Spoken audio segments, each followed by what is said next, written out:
Hello everyone, welcome to economics classes. I am Priyanka. आज हम कर रहे हैं lecture number 3 growth and development की। हम यूनिट जो है वो कर रहे हैं। जितनी भी यूनिट्स मैं आपको करवाऊंगी वो उसकी पर्टिकुलर प्लेलिस्ट में जो है वो मैं ऐड कर दूंगी। ऑलरेडी हम पीवाईक्यूज जो है वो कर चुके हैं। अभी से अपनी तैयारी को अगर बेहतर बनाना है तो डेली आपको क्लासेस जो है वो ज्वाइन करनी पड़ेगी, तभी आप क्वालिफाई कर पाओगे। लास्ट के 1 मंथ में अगर आप सोचोगे कि पूरा सिलेबस कंप्लीट हो जाए तो वो नहीं होगा, बिकॉज सिलेबस अब आपका सिर्फ पीवाईक्यूज पढ़ के आपका एग्जाम क्लियर नहीं होने वाला। आपको हर एक थ्योरी की डेप्थ नॉलेज होनी चाहिए, और उसी डेप्थ नॉलेज की वजह से मैं आपको इतना डिटेल में हर एक थ्योरी को करवा रही हूँ कि अगर आपका क्वेश्चन आता है तो आपका गलत नहीं होना चाहिए उस पर्टिकुलर थ्योरी से। सो स्टार्ट करते हैं। आज हम थर्ड लेक्चर और इसमें हम करेंगे माल्थुसियन थ्योरी के बारे में। बहुत ही इंपॉर्टेंट ये थ्योरी होने वाली है। हर बार यहाँ से क्वेश्चन भी आता है, आपने पीवाईक्यूज करे होंगे तो आपको ये पता भी होगा। ठीक है, स्टार्ट करते हैं आज के लेक्चर से।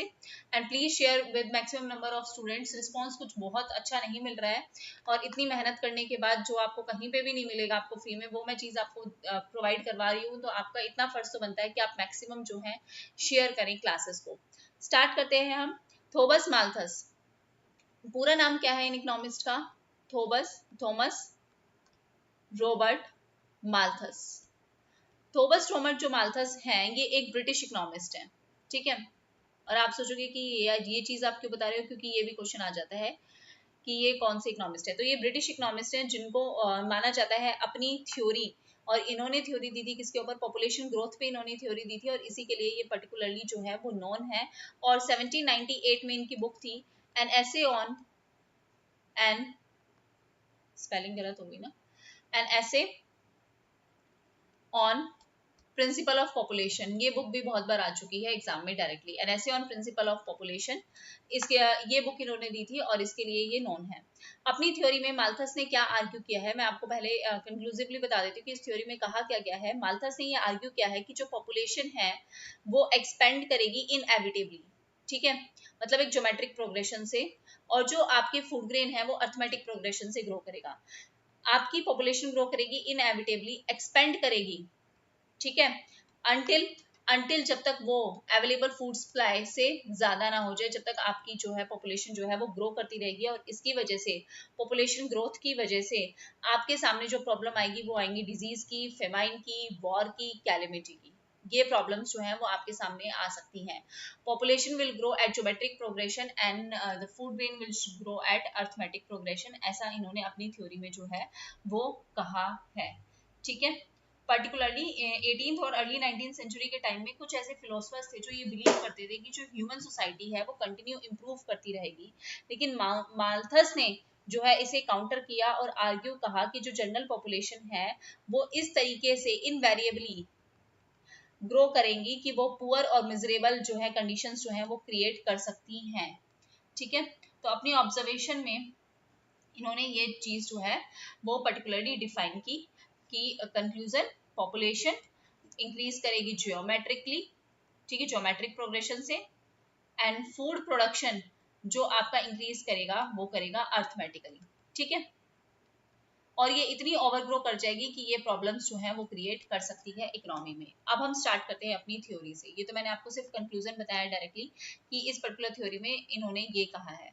अब हम स्टार्ट करते हैं अपनी थ्योरी से कि अपनी थ्योरी में इन्होंने किन किन चीजों के बारे में बोला है।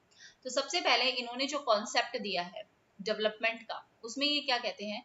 कॉन्सेप्ट ऑफ डेवलपमेंट, कि किस तरीके से हमारी इकोनॉमी जो है वो डेवलप कर सकती है। इन्होंने अपना क्या कॉन्सेप्ट जो है अपनी इस थ्योरी में दिया है। तो स्टार्ट करते हैं। माल्थस जो है उनको जो है रिगार्ड नहीं किया जाता as a process of economic development automatically. मतलब इन्होंने ये कहा कि जो आपकी इकोनॉमी में डेवलपमेंट आएगी, इकोनॉमी में जो आपकी डेवलपमेंट आती है वो ऑटोमेटिकली नहीं आती कि अचानक से आपको लगे कि इकोनॉमिक डेवलपमेंट जो है वो आ गई। रादर हमें क्या चाहिए? हमें कंसिस्टेंट एफर्ट्स की रिक्वायरमेंट है on the part of people. लोग जो कंसिस्टेंट एफर्ट करेंगे उसकी वजह से हमारी इकोनॉमी में क्या आएगी, इकोनॉमिक डेवलपमेंट आएगी। इन्होंने ऐसा कुछ नहीं कहा जैसे बाकी स्मिथ और ने कहा है, जैसा हमने कल भी थ्योरी में किया था, रिकार्डो स्मिथ वगैरह ने ये कहा था, रिकार्डन की थ्योरी में ये कहा था कि आप जो है स्टेशनैरिटी की स्टेज पे पहुंच जाओगे। लेकिन इन्होंने नहीं कहा, माल्थस ने नहीं कहा कि आप एकदम से स्टेशनरी स्टेट पे पहुंच सकते हो, बल्कि इन्होंने ये एम्फसाइज किया कि जो इकोनॉमी है वो रीच करती है, वो कई बार कोलैप्स होके, कई बार स्लम्प होके, बहुत बार वो स्लम्प होके फिर वो एक ऑप्टिमम लेवल पे जो है वो पहुंचती है, फिर वो एक ऑप्टिमम लेवल ऑफ डेवलपमेंट पे पहुंचती है। तो इनके हिसाब से जो प्रोसेस है डेवलपमेंट का, जो प्रोसेस है वो स्मूथ नहीं हो सकता, ठीक है, वो स्मूथ नहीं होगा कि आप स्मूथली डेवलपमेंट के प्रोसेस पे पहुंच गए, जबकि आपको बहुत सारे अप्स एंड डाउन्स जो है वो इकोनॉमी में दिखेंगे। स्मूथ नहीं होगा कि डायरेक्टली ये स्मूथ स्टेट है और आप ऐसे ऐसे करके मतलब स्मूथली पहुंच गए और फिर आप स्टेशनरी में चले गए, नहीं, अप्स एंड डाउन्स इकोनॉमी में जो है वो आते रहेंगे, ये जो है माल्थस ने कहा था। ठीक है, आगे बढ़ते हैं।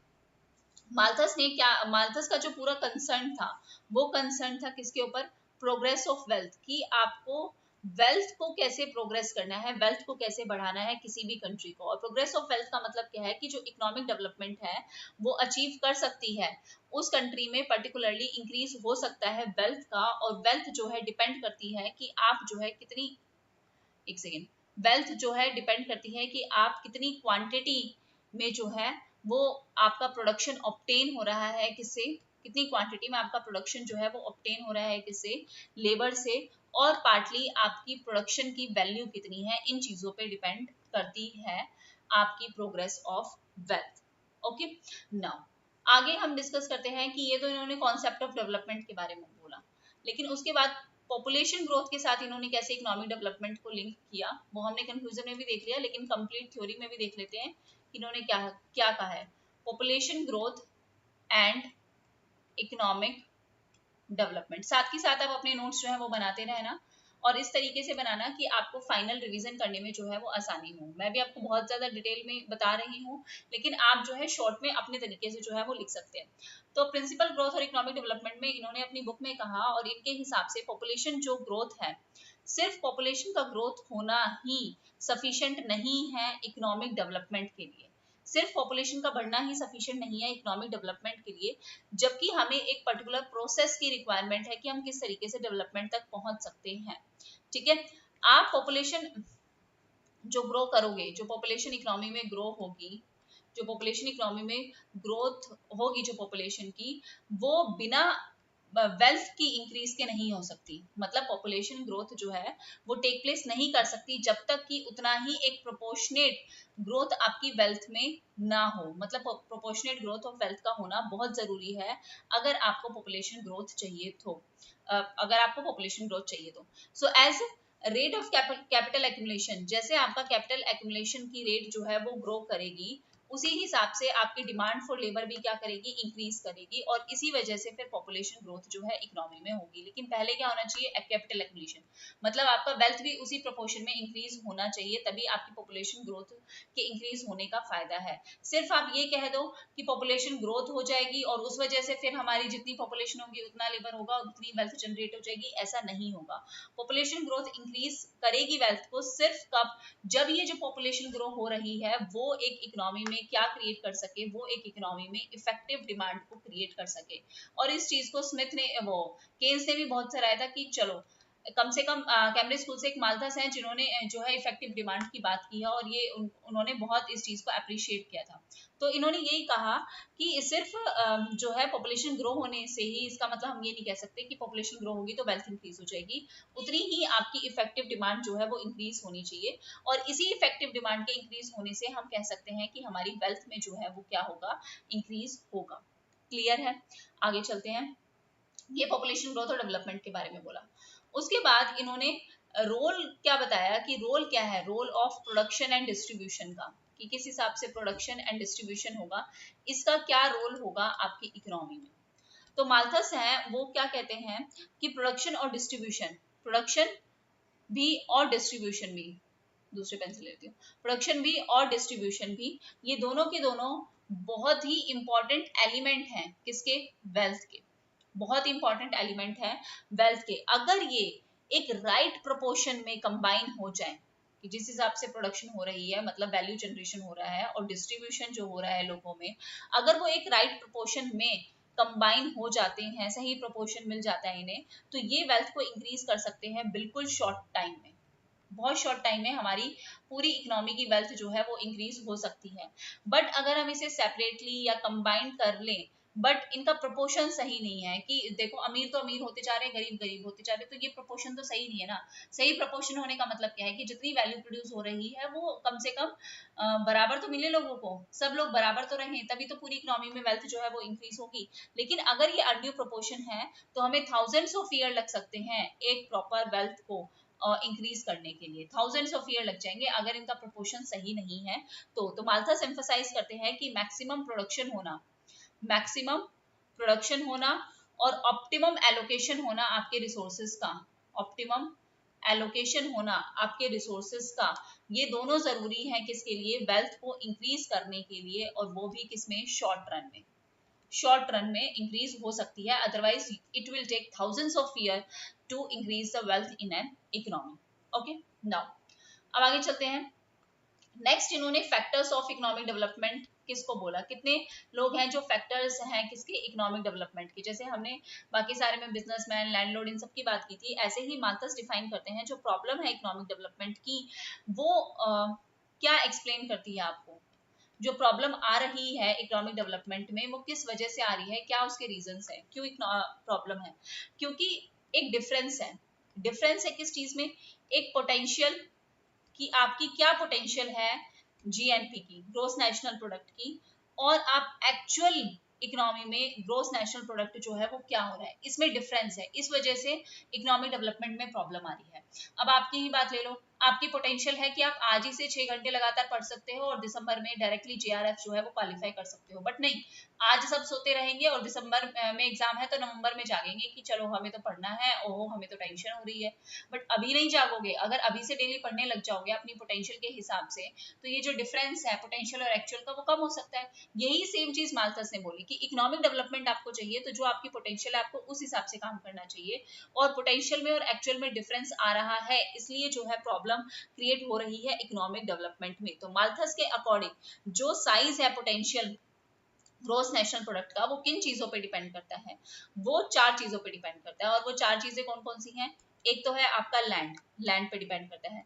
दूसरा है आपका लेबर, लेबर पे डिपेंड करती है। तीसरी है आपकी कैपिटल, और फोर्थ है आपकी ऑर्गेनाइजेशन। इन 4 चीजों पे डिपेंड करता है कि जो साइज है पोटेंशियल ग्रोस नेशनल प्रोडक्ट का वो कैसे इंक्रीज होगा। अगर ये 4 फैक्टर्स इंप्लॉयड हो जाते हैं एक सही प्रोपोर्शन में, एक राइट प्रोपोर्शन में, अगर इन चारों फैक्टर्स को कंबाइन कर लेते हैं, तो ये मैक्सिमाइज कर सकते हैं हमारी प्रोडक्शन को। मेनली जो हमारे 2 माइनर सेक्टर्स हैं इकोनॉमी में, इन्होंने 2 ही सेक्टर्स की बात की थी, और वो 2 सेक्टर्स कौन कौन से हैं, कि अगर ये कंबाइन हो जाते हैं किसमें, एक तो एग्रीकल्चर सेक्टर में और एक इंडस्ट्रियल सेक्टर में, अगर ये सही प्रोपोर्शन से कंबाइन हो जाए तो इकोनॉमिक डेवलपमेंट की जो प्रॉब्लम आ रही है वो सॉल्व हो सकती है। अब it is the main problem that what we need the accumulation of capital. हमें कैपिटल एक्यूमुलेशन चाहिए, हमें फर्टिलिटी चाहिए सॉइल की, तभी तो एग्रीकल्चर में अच्छी प्रोडक्शन होगी। हमें टेक्नोलॉजिकल प्रोग्रेस चाहिए इकोनॉमी में, कि टेक्नोलॉजिकल प्रोग्रेस भी क्या होना चाहिए, लगातार होना चाहिए इकोनॉमी में, जिसकी वजह से एग्रीकल्चर सेक्टर में भी और इंडस्ट्रियल सेक्टर में भी, दोनों में हम प्रोडक्शन को इंक्रीज कर सकते हैं। दोनों ही केस में हमारी प्रोडक्शन जो है, इकोनॉमिक डेवलपमेंट जो है वो हो सकती है, अगर हम प्रॉपर कैपिटल एक्यूमुलेशन करें, हमारी सॉइल की फर्टिलिटी मेंटेन रहे, टेक्नोलॉजिकल प्रोग्रेस रहे, लैंड, लेबर, कैपिटल, ऑर्गेनाइजेशन को हम एक राइट प्रोपोर्शन में जो है वो मैनेज कर पाए। ओके, सो यस, सो क्या कहा इन्होंने, बिसाइड दीज माल्थस ने एम्फोसाइज किया कि ये सारी चीजें तो इकोनॉमिक फैक्टर्स तो आपके लिए जरूरी है इकोनॉमिक डेवलपमेंट के लिए, ये सारे हमारे इकोनॉमिक फैक्टर्स हो गए, ये चारों फैक्टर्स, इनका कॉम्बिनेशन। लेकिन इसके अलावा जो आपके नॉन इकोनॉमिक फैक्टर्स है ना, वो भी बहुत ज्यादा इंपॉर्टेंट हैं। तो नॉन इकोनॉमिक फैक्टर्स के बारे में, दोनों के बारे में बात की है माल्थस ने। ये चीज, इस चीज को ध्यान रखना कि इकोनॉमिक फैक्टर्स जितने जरूरी हैं उतने ही नॉन इकोनॉमिक फैक्टर्स जरूरी हैं। अब आप कहोगे कि नॉन इकोनॉमिक फैक्टर्स क्या हो गए, तो नॉन इकोनॉमिक फैक्टर्स मतलब हमारा पॉलिटिकल, मतलब हमारा कॉन्स्टिट्यूशन अच्छा होना चाहिए, हमारे पास एक गुड कॉन्स्टिट्यूशन होना चाहिए, हमारे पास एक एक्सीलेंट लॉ होना चाहिए इकोनॉमी में। बाकी सारी चीजें भी तो इम्पोर्टेंट हैं। आपका एक प्रॉपर एडमिनिस्ट्रेशन होना चाहिए इकोनॉमी में, प्रॉपर एडमिनिस्ट्रेशन होना चाहिए, हार्ड वर्किंग लोग होने चाहिए, रेगुलर हैबिट्स उनकी होनी चाहिए, एक जनरल कैरेक्टर लोगों का होना चाहिए। मतलब इकोनॉमिक के अलावा, मॉनेटरी फैक्टर्स के अलावा आपको और भी नॉन इकोनॉमिक फैक्टर्स जो हैं वो रिक्वायर्ड हैं अगर आपको इकोनॉमी में ग्रो करना है, इकोनॉमी में डेवलपमेंट लेके आनी है। ये फैक्टर्स बहुत जरूरी हैं इकोनॉमिक डेवलपमेंट के लिए। जैसे मेरे क्लास लेना इकोनॉमिक फैक्टर, आप कह सकते हो कि चलो मैम क्लास ले रही है, क्या पता मैम को कोई फायदा हो रहा हो, ऐसा सोच रहे होंगे तभी कि फ्री में कौन इतनी मेहनत करता है। लेकिन नॉन इकोनॉमिक फैक्टर्स भी तो जरूरी है। मैं क्लास लेके यहाँ पे आपको बढ़ा भी दूंगी, लेकिन आपका पढ़ना, आपका जो जनरल बिहेवियर है, रोज रेगुलर क्लास लेना, अपने नोट्स को प्रिपेयर करना, अपनी आगे की तैयारी को आप लोग कैसे मजबूत कर सकते हैं, आप खुद से क्या क्या मेहनत कर रहे हैं, वो भी तो इम्पोर्टेंट है, वो भी तो इम्पोर्टेंट है ना। सेम वही चीज कि इकोनॉमिक डेवलपमेंट के लिए आपको इकोनॉमिक फैक्टर्स भी जरूरी है और नॉन इकोनॉमिक फैक्टर्स की भी जरूरत है, तभी इकोनॉमी में क्या हो सकती है, डेवलपमेंट हो सकती है। ऐसा किसने कहा है, माल्थस ने कहा है। तो अब इन्होंने बोला कि क्या प्रोसेस हो सकता है कैपिटल एक्युमुलेशन का, what is the process of capital accumulation. Writing में अच्छी कर सकते हो बट धीरे धीरे लिखना पड़ेगा उसके लिए, और फिर आप लोग हो जाओगे बोर, यार इतनी धीरे मैम पढ़ा रही है। प्रोसेस ऑफ कैपिटल एक्युमुलेशन, सारे फैक्टर्स को इंक्लूड करके हम कह सकते हैं कि जो कैपिटल एक्युमुलेशन है ये सबसे ज्यादा इंपॉर्टेंट डिटर्मिनेंट है इकोनॉमिक डेवलपमेंट का। बिल्कुल सही बात है कि आपके पास कितना अच्छा कैपिटल है, उसकी प्रोडक्टिव कैपेसिटी कितनी अच्छी है, आप कितना ज्यादा कैपिटल एक्युमुलेट कर पा रहे हो अपनी इकोनॉमी में, वो ज्यादा इंपॉर्टेंट है इकोनॉमिक डेवलपमेंट के लिए। तो जो क्या सोर्स होगा, क्या सोर्स होगा कैपिटल एक्युमुलेशन का, कहां से आ रहा है ये कैपिटल एक्युमुलेशन, ये कैपिटल एक्युमुलेशन आ रहा है जब आपके प्रॉफिट्स ज्यादा होंगे, तभी तो आप ज्यादा सेव करोगे, तभी तो फिर कैपिटल में इन्वेस्ट करोगे। और प्रॉफिट कहां से आएगा, प्रॉफिट आएगा आपकी सेविंग्स से, और ये सेविंग्स कहां से आएगी, ये सेविंग्स आएंगी कैपिटलिस्ट से।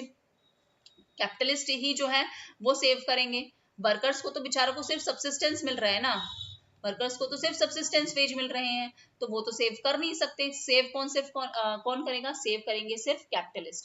तो वर्कर्स इतने पुअर हैं कि वो सेव नहीं कर सकते, कैपिटलिस्ट ही हैं जो सेव करेंगे ज्यादा से ज्यादा। और ये लोग अगर सेव करेंगे ज्यादा तो मतलब ये अपनी इनकम का जो प्रोपोर्शन है कंज्यूमर गुड्स पे वो कम खर्च करेंगे, ठीक है, और ज्यादा से ज्यादा प्रॉफिट बचा के क्या करेंगे, कैपिटल एक्युमुलेट करेंगे।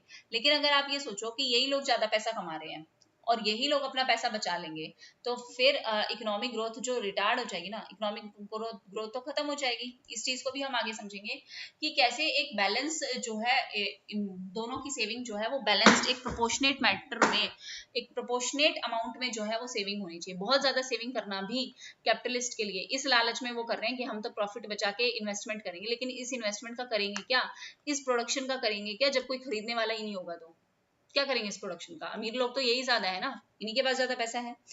सो ये कहते हैं कि प्रॉब्लम क्या आ जाती है यहाँ पे, प्रॉब्लम ये आ जाती है डेफिशिएंसी ऑफ इफेक्टिव डिमांड। लोगों की इतनी इफेक्टिव डिमांड हो ही नहीं पाती कि ये जो प्रोडक्शन कर रहे हैं या ये जो कैपिटल एक्युमुलेशन कर रहे हैं उस वजह से इकोनॉमिक डेवलपमेंट हो, जबकि इकोनॉमिक ग्रोथ हमारा रिटार्ड हो जाता है, रुक जाता है क्योंकि ये लोग सिर्फ सेविंग करने में ही लगे रहते हैं। वो पैसा जब तक इकोनॉमी में डालेंगे नहीं, उस प्रोडक्शन का कंजम्पशन कैसे होगा, इसलिए प्रॉब्लम क्रिएट होती है किस चीज की, there is a deficiency of effective demand. Malthus का जो माल्थस ने ना कंप्लीटली डिनायल था इनका सेज लॉ के अगेंस्ट। सेज लॉ क्या कहता है, supply will create its own demand, कि जो सप्लाई है वो अपने आप अपनी डिमांड को क्रिएट कर लेगी। लेकिन सप्लाई अपने आप अपनी डिमांड को कैसे क्रिएट करेगी, कैसे क्रिएट करेगी, माल्थस एग्री नहीं करते सेज लॉ के साथ। माल्थस जो है वो एग्री नहीं करते, वो कहते हैं कि जनरली इकोनॉमी में जो है वो ग्लट आ जाता है। ग्लट का मतलब क्या है, ओवर प्रोडक्शन हो जाती है, मतलब सप्लाई बहुत ज्यादा हो जाती है और उस हिसाब से उसकी डिमांड नहीं होती। इनफैक्ट हमें ये पता है कि इनके हिसाब से, अकॉर्डिंग टू हिम, ये सही नहीं है सेज लॉ के हिसाब से कि कमोडिटीज के बदले में एक्सचेंज हो जाएंगी। नहीं हो सकता ये, क्योंकि हमारी इकोनॉमी में ओवर प्रोडक्शन हो जाता है, ग्लट जो है वो क्रिएट हो जाता है। इनफैक्ट अगर हम कहें जो ग्रेट मास है कमोडिटीज का, वो एक्सचेंज होता है डायरेक्टली फॉर लेबर के बदले में, लेबर के पास चले जाते हैं। लेबर हम ले सकते हैं, ज्यादा से ज्यादा लेबर लगा सकते हैं, प्रोडक्शन कर सकते हैं, बट उस कमोडिटी के बदले कमोडिटी नहीं बेच पाते।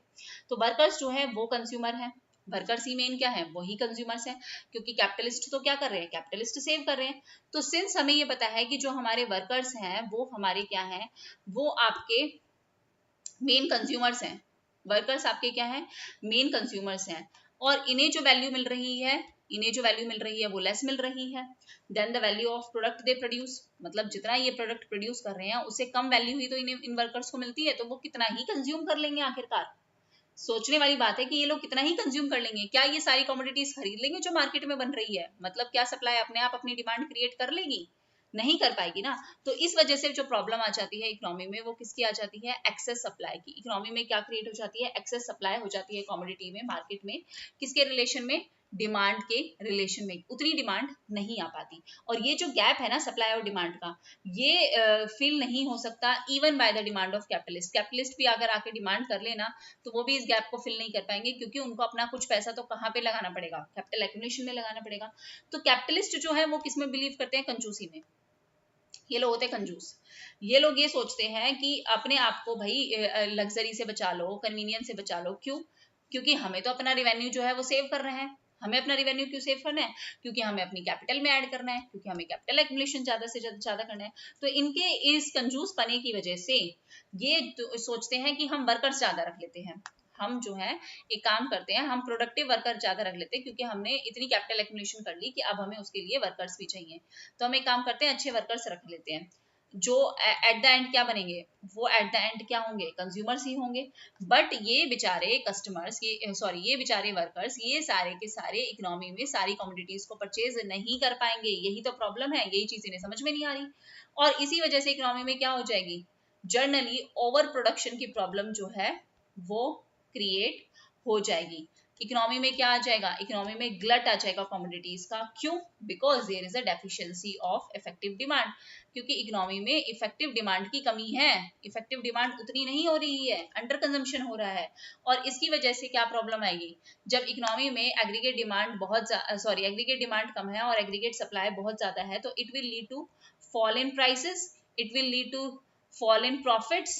फिर प्रॉफिट्स कम्स तो सेविंग्स कम, और सेविंग्स कम तो इन्वेस्टमेंट आपकी इकोनॉमी में क्या हो जाएगी, कम हो जाएगी। और इन्वेस्टमेंट कम तो कैपिटल एक्युमुलेशन भी कम, तो इकोनॉमी तो जाएगी ना फिर स्टैग्नेशन में, जाएगी, बिल्कुल जाएगी। तो इकोनॉमी किस में चली जाएगी, इकोनॉमी स्टैग्नेशन में चली जाएगी। यही हमारा नेक्स्ट पॉइंट है कि इकोनॉमी का स्टैग्नेशन आ जाएगा। ठीक है, यस। सो माल्थस ये बिलीव करते हैं कि जो लेबर की सप्लाई है, लेबर की जो सप्लाई है वो क्या है, वो शॉर्ट रन में इनइलास्टिक है, एकदम से इलास्टिक जो है नहीं हो सकती। क्यों? क्यों नहीं हो सकती? इन्होंने कहा कि जैसा हमारी पॉपुलेशन का नेचर है, जैसे हमारी पॉपुलेशन है, एकदम से पॉपुलेशन का बढ़ना, क्या ये बढ़ती हुई पॉपुलेशन एकदम से मार्केट में आके काम करने लग जाएगी? नहीं, इनको कम से कम 17 से 18 साल तो चाहिए, बड़े होंगे तभी तो जाके मार्केट में काम करेंगे। सो सप्लाई जो है कैपिटल की वो तो इंक्रीज हो रही है, पॉपुलेशन भी आपकी इंक्रीज हो रही है, लेकिन कैपिटल की सप्लाई बहुत तेजी से इंक्रीज हो रही है rather than increase in population. Population बढ़ रहा है लेकिन उतनी तेजी से नहीं बढ़ रहा, क्योंकि इनको अभी टाइम लगेगा मार्केट में आके काम करने के लिए। सो कैपिटलिस्ट इन्वेस्ट कर दें प्रोडक्टिव लेबर्स पे, और उस वजह से वो कैपिटल की सप्लाई को इंक्रीज भी कर दें, वेजेस भी बढ़ा दें कंपटीशन के कारण। बट ये जो राइज इन वेजेस हैं, ये आपकी इफेक्टिव डिमांड को क्रिएट नहीं कर पाएंगे। ये जो राइज इन वेजेस हैं, चलो दोबारा बता देती हूँ, लिखा नहीं ना मैंने, क्योंकि क्या बोला कि सप्लाई ऑफ कैपिटल, जो सप्लाई ऑफ कैपिटल है ये इंक्रीज हो रही है faster than increase in population, because of general nature of population की 17 से 18 साल चाहिए इनको मार्केट में आके काम करने के लिए। ठीक है, देन इंक्रीज इन पॉपुलेशन। तो कैपिटलिस्ट क्या सोच रहे हैं, कैपिटलिस्ट जो है वो सोच रहे हैं कि हम उनकी सप्लाई ज्यादा कर दी, मतलब उन्होंने इन्वेस्टमेंट ज्यादा कर दिया किसके ऊपर, प्रोडक्टिव लेबर्स के ऊपर, कि हम बढ़िया से बढ़िया प्रोडक्टिव लेबर जो है वो ले आए। ठीक है, क्यों? क्योंकि इन्हें फर्दर अपनी कैपिटल की सप्लाई को आगे बढ़ाना है, और इस वजह से कंपटीशन होगा तो वेजेस भी इनको क्या करने पड़ेंगे, इंक्रीज करने पड़ेंगे। बट ये इंक्रीज इन वेजेस इफेक्टिव नहीं होंगे आपकी इफेक्टिव डिमांड को, ये इंक्रीज इन वेजेस इतने सफिशिएंट नहीं होंगे कि ये जो है इफेक्टिव डिमांड को इंक्रीज कर सकें। क्यों? इफेक्टिव डिमांड को इंक्रीज कर सके, क्यों? क्योंकि अब वर्कर्स के अंदर आ जाएगा कि भाई आराम करो, इतना पैसा कमा के जाना है, वो लेजर को ज्यादा प्रेफर करेंगे देन इंक्रीज्ड कंजम्पशन। कंजम्पशन को बढ़ाने से वो सोचेंगे कि भाई पैसा अपना आराम से बचा के रखो और हम भी आगे इसको सेव करेंगे, वो ये लोग ये सोचने लग जाएंगे। अगर वेजेस बढ़ भी जाते हैं, क्योंकि उनको तो आदत हो गई ना अपने सब्सिस्टेंस में जीने की, तो एक्स्ट्रा पैसा आएगा तो वो भी इफेक्टिव डिमांड को इंक्रीज नहीं कर पाएगा। और जर्नल इस वजह से इफेक्टिव डिमांड नहीं बढ़ेगी तो इस वजह से इकोनॉमी में क्या हो जाएगा, जर्नल एक ग्लट क्रिएट हो जाएगा, एक जर्नल ओवर प्रोडक्शन जो है वो आ जाएगी और इसकी वजह से प्राइसेस फॉल करेंगे, प्रॉफिट्स डिक्लाइन करेंगे, वही बात है, प्रॉफिट्स डिक्लाइन करेंगे, इन्वेस्टमेंट आपकी फॉल करेगी और जो आपकी एक्यूमुलेशन का और जो आपका मोटिव है वो खत्म हो जाएगा, मार्केट में गलत हो जाएगा, अंडर कंजम्पशन जो है मार्केट में आ जाएगी, जिसकी वजह से इकोनॉमी कहाँ चली जाएगी, इकोनॉमी आ जाएगी स्टैग्नेशन में। समझ में आया?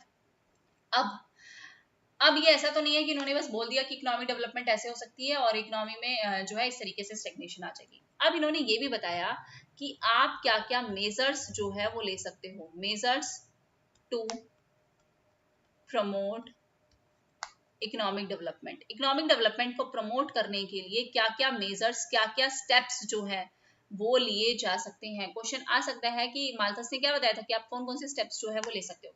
सबसे पहले इन्होंने बोला कि आपको क्या करना है, एक बैलेंस्ड ग्रोथ करनी है। हमने स्टार्टिंग में देखा कि दो सेक्टर है, एक हमारा एग्रीकल्चर सेक्टर है, एक हमारा इंडस्ट्रियल सेक्टर है।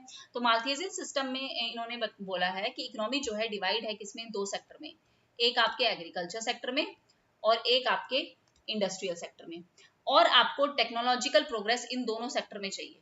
इन दोनों सेक्टर में आपको क्या चाहिए, टेक्नोलॉजिकल प्रोग्रेस की रिक्वायरमेंट है, जिसकी वजह से क्या हो सकती है, जिसकी वजह से ही इकोनॉमिक डेवलपमेंट जो है वो हो सकती है।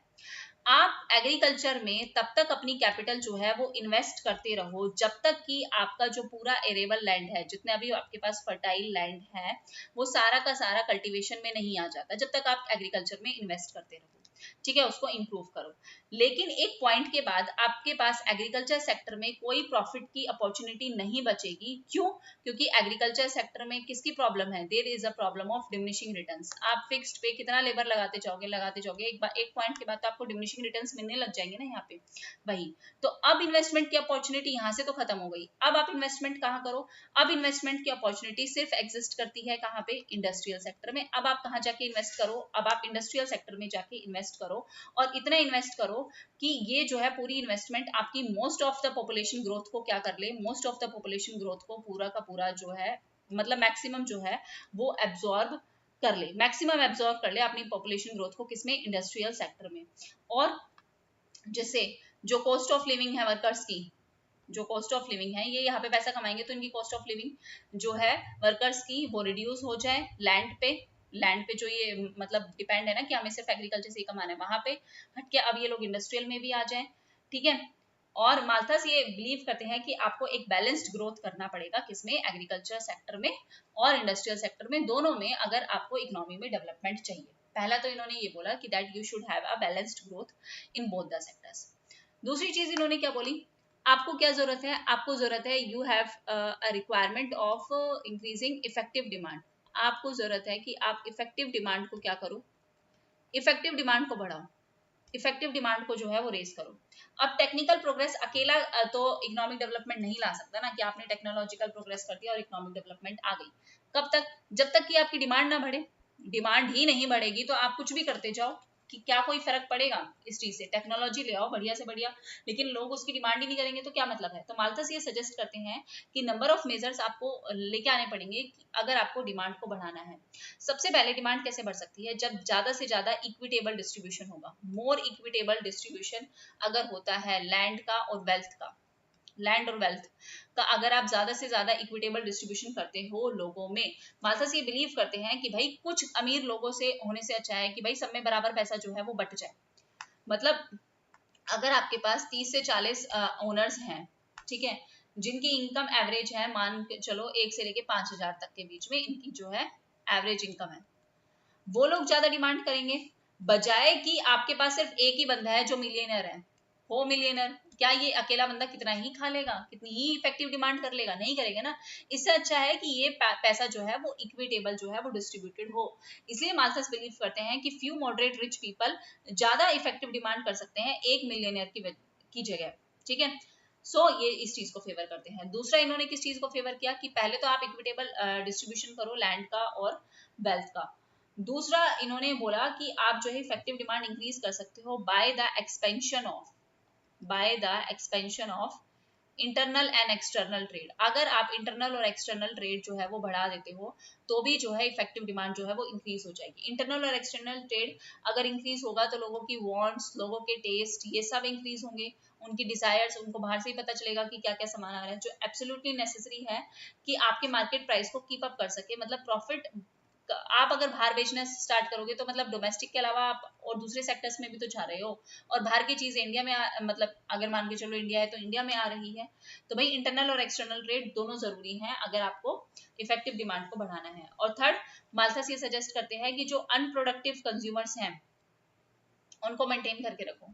अनप्रोडक्टिव कंज्यूमर का मतलब क्या है कि जो कंज्यूमर खुद तो नहीं कमा रहे लेकिन जो डिपेंड है वो भी तो आपके डिमांड जो है वो क्रिएट कर रहे हैं, तो इफेक्टिव डिमांड इनकी भी जो है मेंटेन रखो। इन्होंने डिफाइन किया कि अनप्रोडक्टिव कंज्यूमर्स वो पर्संस हैं जो खुद कोई मटेरियल ऑब्जेक्टिव प्रोड्यूस नहीं कर रहे हैं। जैसे मतलब मान के चलो कि ये जो अब बच्चे हैं, बच्चे खुद कमाने नहीं जाएंगे, और सीनियर सिटीजन 60 अब ये भी कमाने नहीं जाएंगे। तो जो खुद मटेरियल प्रोड्यूस नहीं कर रहे, आप उनका भी ध्यान रखो, क्योंकि अगर अंडर कंजम्पशन हुई तो मार्केट में गलट आ जाएगा और स्टेग्नेशन आ जाएगी। तो प्रोडक्शन ऐसी होनी चाहिए, प्रोडक्शन आप रेस करो बाय इंक्रीजिंग द कंजम्पशन, आप कंजम्पशन को बढ़ा के। तो माल्थस ये सजेस्ट करते हैं कि आपको अनप्रोडक्टिव जो कंज्यूमर्स हैं उनको भी मेंटेन करके चलना पड़ेगा। लास्ट इन्होंने क्या बोला, लास्टली माल्थस ने ये सजेस्ट किया जो आपका पब्लिक वर्क है, भाई सरकार ही कोई काम दे दे, पब्लिक वर्क स्कीम्स लेके आए जिससे अनएम्प्लॉयमेंट जो है वो क्या हो सके, अनएम्प्लॉयमेंट कम हो सके, इफेक्टिव डिमांड बढ़ सके। तो माल्थस ये पॉइंट आउट करते हैं कि एम्प्लॉयमेंट कर दो भाई, गरीब लोगों को रोड बनवाने को दे दो, रोड बना लेंगे, पब्लिक वर्क कर लेंगे, इन ऐसा काम दे दो जिससे आपकी जो है अनएम्प्लॉयमेंट की प्रॉब्लम जो है वो खत्म हो जाए। इनसे भाई प्रॉपर्टी बनवा लो, इम्प्रूव कर लो, अपने बाहर का ग्राउंड सही करवा लो। हम गरीब लोग अगर हम इस लायक हैं तो हमें देना चाहिए ना काम, ताकि भाई उन लोगों के पास भी पैसा है, वो भी आगे इकोनॉमी में डिमांड क्रिएट कर सके। तो ये सारे सजेशंस, क्या इक्विटेबल डिस्ट्रीब्यूशन होना चाहिए लैंड और वेल्थ का, और इफेक्टिव डिमांड बढ़ाओ, ठीक है, एक्सपेंशन करके इंटरनल एक्सटर्नल ट्रेड का। थर्ड इन्होंने बोला अनप्रोडक्टिव कंज्यूमर्स की डिमांड बढ़ाओ, और फिर इन्होंने बोला कि पब्लिक वर्क स्कीम्स ऐसी लेकर आओ जिससे अनएम्प्लॉयमेंट जो है वो रिड्यूस हो चुके। सरकार ऐसा कुछ करे भाई, सड़क बनवा ले, दे दे गरीब लोगों को रोजगार, ये उन्होंने बोला। अब हम बात करते हैं कि इन्होंने डायग्रामेटिकली अब हम देखेंगे कि स्टेशनरी स्टेट कैसे आएगी, कैसे इन्होंने बोला कि स्टेशनरी स्टेट इकोनॉमी में आएगी। तो माल्थस के अकॉर्डिंग वेज की ये टेंडेंसी है, अगर आप वेज कमा रहे हो तो wage has a tendency to maintain a living standard. आपका एक लिविंग स्टैंडर्ड तो मेंटेन हो जाएगा ना, आप जितना पैसा कमा रहे हो उस हिसाब से ही आपका लिविंग स्टैंडर्ड मेंटेन होगा। भाई लाख रुपए कमा रहे हो तो लाख रुपए जैसे आपके शौक होंगे, और 10,000 कमा रहे हो, 1,000 रुपए कमा रहे हो तो उस हिसाब से आपके शौक होंगे। तो वेज की एक टेंडेंसी है कि वो एक लिविंग स्टैंडर्ड को स्टेबल करता है वर्कर्स की फैमिलीज को, ठीक है। तो जब भी वेज रेट ज्यादा हो जाए मिनिमम से, एक मिनिमम लेवल से अगर वेज रेट ज्यादा हो जाते हैं तो वर्किंग पॉपुलेशन बढ़ेगी। भाई अगर आप ज्यादा पैसा कमाने लग जाओगे तभी तो आप आगे अपनी फैमिली के बारे में सोचोगे ना कि अब भाई फैमिली इंक्रीज करनी चाहिए।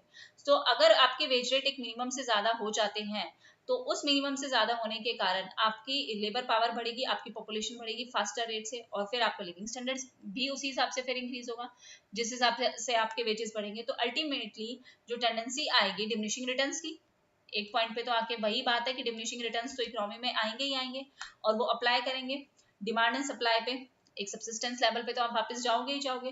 तो ये कहा जा सकता है कि एक प्रोग्रेसिव सिस्टम में, अगर एक सिस्टम आपका प्रोग्रेसिव है, बढ़ता हुआ है, एक ऐसा देश अगर आपके प्रोग्रेसिव कर रहा है तो उस देश में आपको हाई लेवल ऑफ इन्वेस्टमेंट करने की जरूरत पड़ती है, जो जनरली हेल्प क्या करता है, जनरली आपकी टोटल प्रोडक्शन को बढ़ाएगा, जो वेजेस को बढ़ाएगा, ठीक है, एडिशनल लेबर और लेके आएंगे, but it will lead to diminishing returns. लेकिन एक पॉइंट पे आके हर जगह जो आते हैं वो डिमिनिशिंग रिटर्न्स आते ही आते हैं।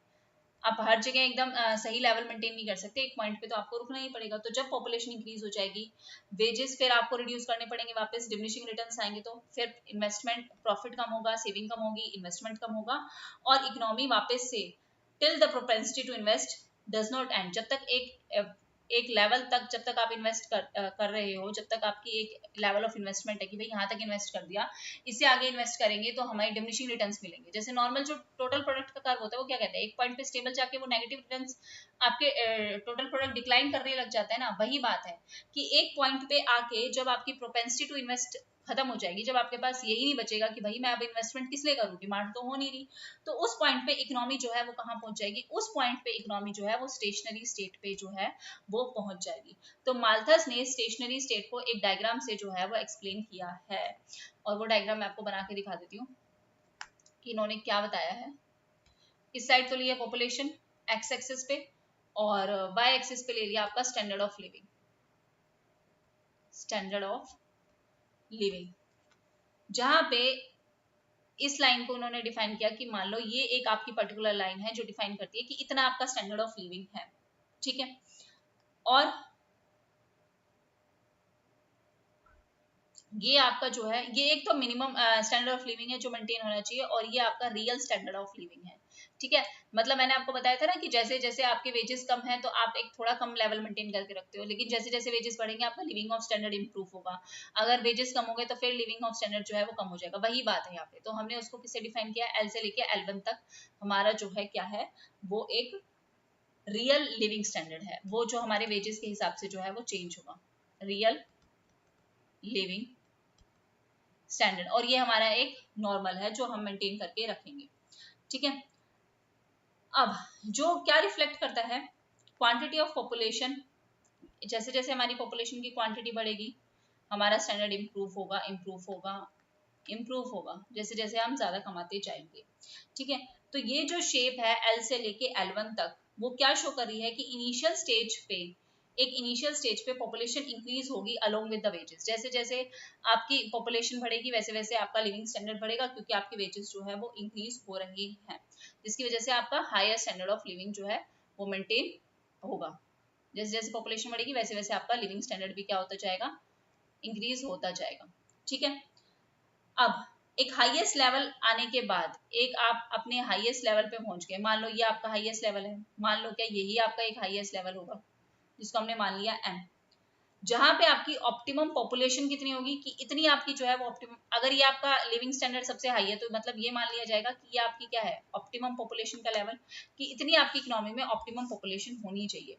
और O से लेके P तक क्या शो कर रहा है, O से लेके P तक आपकी क्या शो कर रही है कि ऑप्टिमम पॉपुलेशन इतनी हो इकोनॉमी में, और P से लेके M तक क्या शो कर रहा है, ये आपका इतना हाईएस्ट लिविंग स्टैंडर्ड जो है वो आप मेंटेन कर सकते हो, इतना हाईएस्ट लिविंग स्टैंडर्ड जो है वो आप मेंटेन कर सकते हो। लेकिन इस M पॉइंट के बाद जो आपका ये कर्व है L से लेके L1 तक का, ये आपका क्या होता जाएगा, इट विल स्लोप्स डाउनवर्ड। एक पॉइंट के बाद आपको क्या मिलेंगे, डिमिनिशिंग रिटर्न्स मिलेंगे, और ये स्लोप डाउनवर्ड करेगा, क्योंकि एक पॉपुलेशन जब इंक्रीज होगी along with the constant other resources, बाकी सारे कांस्टेंट है रिसोर्सेज मान के चलो, और पॉपुलेशन आपकी बढ़ रही है, तो ये एक टेंडेंसी आएगी ना कि अब आपको क्या मिलने लग जाएंगे, अब आपको डिमिनिशिंग रिटर्न्स जो है वो मिलने लग जाएंगे, जिसमें आपका प्रॉफिट कम होगा, आपकी सेविंग कम होगी, आपकी फर्दर कैपिटल एक्यूमुलेशन कम होगी, और फिर आपको एक मिनिमम जो है सब्सिस्टेंस वेजेस जो है वो मिलने लग जाएंगे। तो माल्थस के अकॉर्डिंग जब एक वर्किंग पॉपुलेशन एक सब्सिस्टेंस लेवल पे पहुंच गई है तो अब कोई टेंडेंसी नहीं है इंक्रीज डिक्रीज की, अब आपको जो है वो डिमिनिशिंग रिटर्न्स मिलेंगे। तो OS जो है वो क्या डिफाइन कर रहा है, O से लेके S तक आपका लेवल ऑफ है लिविंग स्टैंडर्ड, जिसपे आपकी OP 1 मान के चलो, मतलब मान लो कि यहाँ पे आप आ गए, इस पॉइंट पे आप मैक्सिमम जो है पॉपुलेशन ग्रो हो सकती है, और ये आपका ऑप्टिमम साइज जो है वो डिफाइन करेगा। O से लेके P1 तक, O से लेके P1 तक ये इक्विलिब्रियम लेवल ऑफ पॉपुलेशन जो है वो डिफाइन करेगा कि यहाँ से आगे आप जाओगे तो आपका ये जो लिविंग स्टैंडर्ड की जो लाइन है ना वो उससे भी नीचे चले जाओगे, तो आप इससे आगे तो नहीं जा सकते।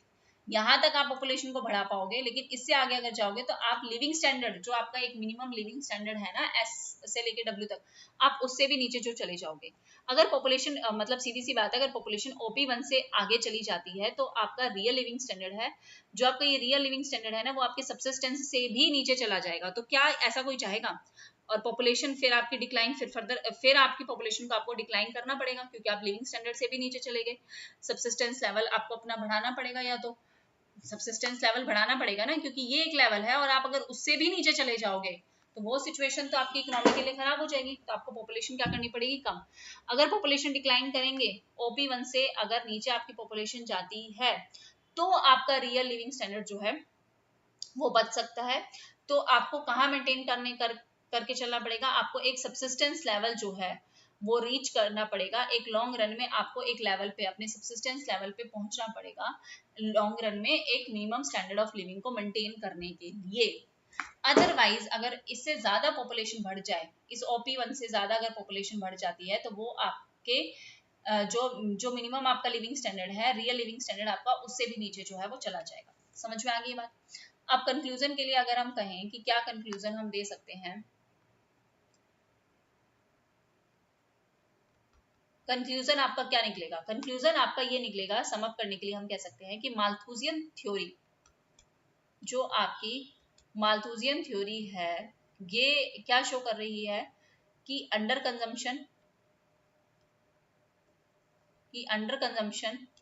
और डेफिशिएंसी होना, इफेक्टिव डिमांड में डेफिशिएंसी होना, ये लीड करता है, इसकी वजह से जो प्रॉब्लम आती है वो आपके लिए ग्लट जो है वो क्रिएट कर देती है, और यही मेन कारण है किसी भी इकोनॉमी की अंडर डेवलपमेंट होने का, due to lack of effective demand. अगर आपको डेवलपमेंट चाहिए तो कंट्री को मैक्सिमाइज करनी पड़ेगी अपनी प्रोडक्शन, एग्रीकल्चर में भी इतनी प्रोडक्शन होनी चाहिए, इंडस्ट्रियल सेक्टर में इतनी प्रोडक्शन होनी चाहिए, और इसके लिए किसकी रिक्वायरमेंट है? इसके लिए आपको टेक्निकल प्रोग्रेस की भी रिक्वायरमेंट है, कि आपका लगातार टेक्निकल प्रोग्रेस जो है वो होना चाहिए, इक्विटेबल डिस्ट्रीब्यूशन होना चाहिए लैंड का और वेल्थ का, एक्सपेंशन होना चाहिए आपका इंटरनल और एक्सटर्नल ट्रेड का, ठीक है। आपके अनप्रोडक्टिव जो आपकी कंजम्पशन है, जो अनप्रोडक्टिव आपकी कंजम्पशन है, उसको आपको इंक्रीज करना पड़ेगा। आपको अपनी एम्प्लॉयमेंट अपॉर्चुनिटीज जो हैं वो इंक्रीज करनी पड़ेगी, पब्लिक स्कीम्स के थ्रू, जो गवर्नमेंट की स्कीम्स हैं। बिसाइड नॉन इकोनॉमिक फैक्टर्स भी बहुत इंपॉर्टेंट रोल प्ले करेंगे, जैसे आपकी एजुकेशन है, आपका मोरल स्टैंडर्ड है, आप कितने हार्ड वर्किंग हैं, आपकी रेगुलर हैबिट्स क्या है, आपकी इकोनॉमी में एडमिनिस्ट्रेशन सिस्टम कैसा है, लॉ सिस्टम कैसा है, एफिशिएंट है। ये सारी चीज़ें इंपॉर्टेंट है अगर आपको प्रोडक्शन जो है वो इंक्रीज करनी है दोनों सेक्टर्स में, इंडस्ट्रियल में और एग्रीकल्चर में, और ये इकोनॉमिक और नॉन इकोनॉमिक फैक्टर्स दोनों मिला के ही किसी भी कंट्री को इकोनॉमिक डेवलपमेंट में लेके जाएंगे, ऐसा माल्थस ने अपनी पूरी थ्योरी में कहा है, ठीक है। अब इसको कर देते हैं थोड़ा सा क्रिटिसाइज, क्रिटिकल, इसकी एक्सप्लेनेशन देख लेते हैं कि क्रिटिकल क्या है। हालांकि केन्स तो बहुत खुश हुए, बिल्कुल इन्होंने इफेक्टिव डिमांड की बात की, तो केन्स तो खुश होने ही थे। केन्स ने क्लेम किया कि Robert Malthus first Cambridge economist हैं जो अब तक सही है, ही इज राइटली सो फार, सही है ये, क्योंकि ये केन्स के ही एक प्रोक्यूसर, मतलब आगे उनकी ही चीजों को आगे बढ़ा रहे हैं, और इन्होंने एंटिसिपेट और इन्होंने क्या कहा, माल्थस ने जो है डिनाई किया सेल्स लॉ को, ऑफ मार्केट को, और एम्फेसिस डाला कि कैसे इफेक्टिव डिमांड एक बहुत इंपॉर्टेंट रोल प्ले करती है किसी भी इकोनॉमी में डेवलपमेंट के लिए।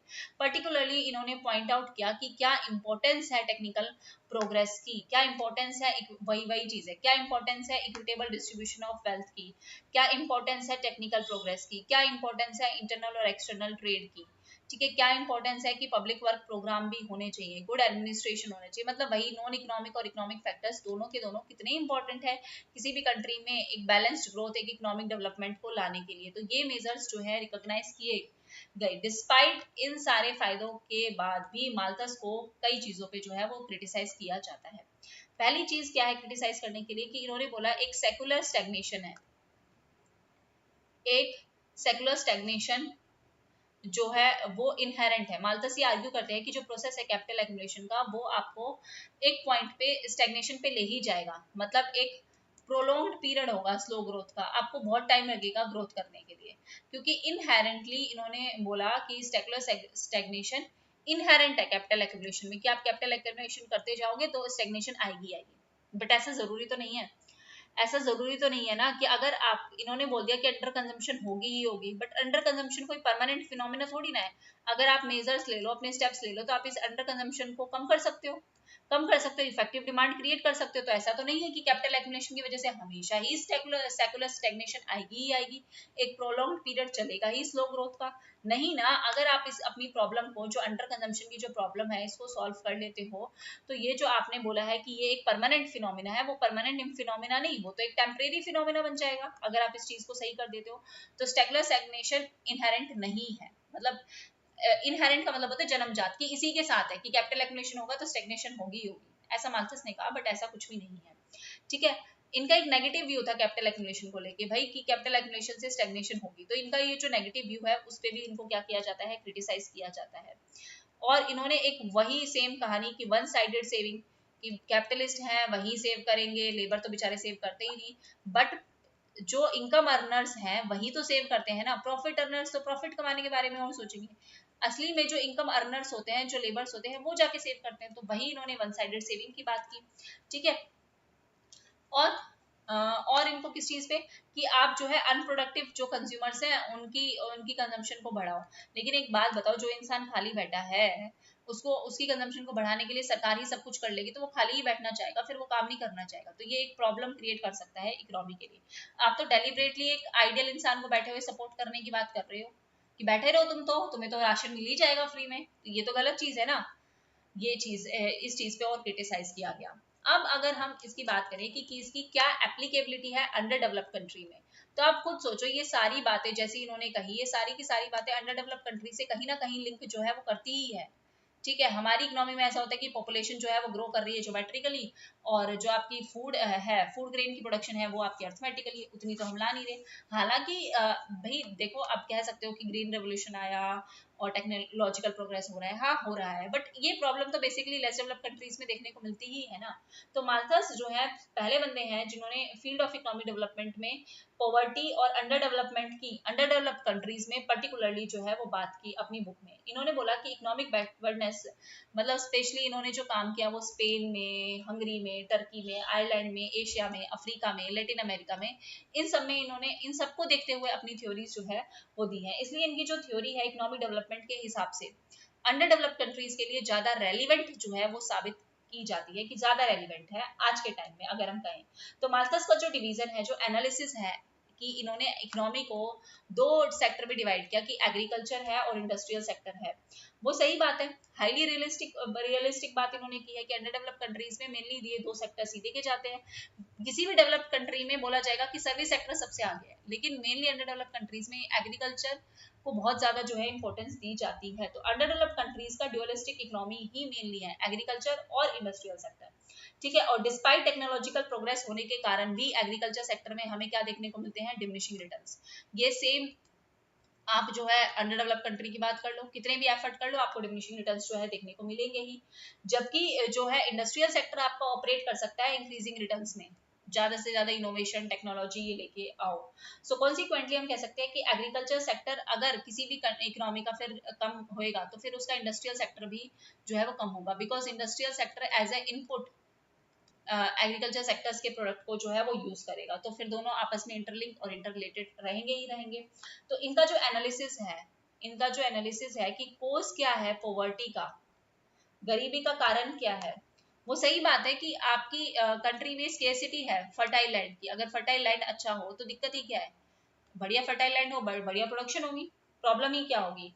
बट इनका जो एनालिसिस है कि प्रेजेंट डे जो प्रॉब्लम फेस करनी पड़ रही है अंडर डेवलप की, वो यही है कि इनके पास स्केर्सिटी है किसकी, फर्टाइल लैंड की।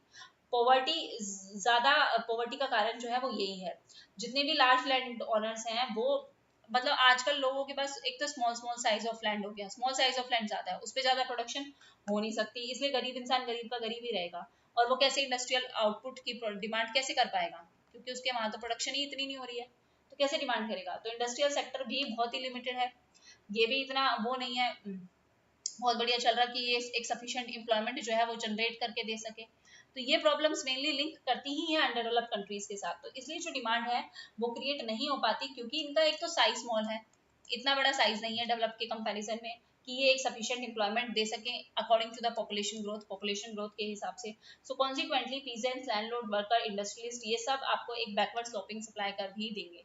ये कितने भी एफर्ट मान लें यहाँ पे, इतने भी एफर्ट कर ले, ज्यादा प्रोडक्शन वो नहीं कर पाएंगे because of lack of effective demand, क्योंकि डिमांड की कमी है। तो ये जो अबव एनालिसिस है, ये सारी एनालिसिस जो है वो बैकवर्ड कंट्री को ही शो करती है माल्थस के अकॉर्डिंग, क्योंकि माल्थस ने ये सारे फीचर्स जो दिखाए गए हैं वो किसके दिखाए गए हैं, वो सारे बैकवर्ड कंट्रीज के हैं। तो ये जो रिलेशन इन्होंने एस्टेब्लिश किया कि पॉपुलेशन ग्रोथ में और इकोनॉमिक डेवलपमेंट में, वो पूरा का पूरा एप्लीकेबल हो रहा है एलडीसीज में, पूरी तरीके से एप्लीकेबल है एलडीसीज में, है ना। सो इनके अकॉर्डिंग कंट्रीज जो है जहाँ पॉपुलेशन इंक्रीज हो रही है बट वेल्थ उस हिसाब से इंक्रीज नहीं हो रही। पॉपुलेशन तो बढ़ती जा रही है, बस उस हिसाब से वेल्थ जो है इन कंट्रीज में वो इंक्रीज नहीं हो रही। और ये प्रूफ है, ट्रूली प्रूव है एशियन और अफ्रीकन कंट्रीज में, ये जो लेस डेवलप्ड कंट्रीज है वहाँ की, यहाँ की। सो जो व्यू है माल्थस का वो रिलेट करता है कि कैसे आपको फैक्टर्स जो है लेके आने पड़ेंगे और आपको प्रोडक्शन का ऑप्टिमम डिस्ट्रीब्यूशन का, वही कहानी कि नॉन इकोनॉमिक और इकोनॉमिक फैक्टर्स को दोनों को कंबाइन करना पड़ेगा अगर आपको इकोनॉमी में इकोनॉमिक डेवलपमेंट चाहिए तो। ये पूरी कहानी थी माल्थस जी की। सो कैसा लगा आपको, अच्छा लगा बताना, बेकार लगा बताना, जैसा भी लगा बताना। और मैंने अपनी पूरी कोशिश की है कि मैं आपको बेस्ट से बेस्ट चीज़ें जो है वो समझा सकूं। फिर भी कोई डाउट है बताना, and please share with maximum number of students, वरना मैं कहाँ से इतनी मेहनत कैसे करूँगी, सोच लो आप भी। Thank you very much everyone, take care and bye bye.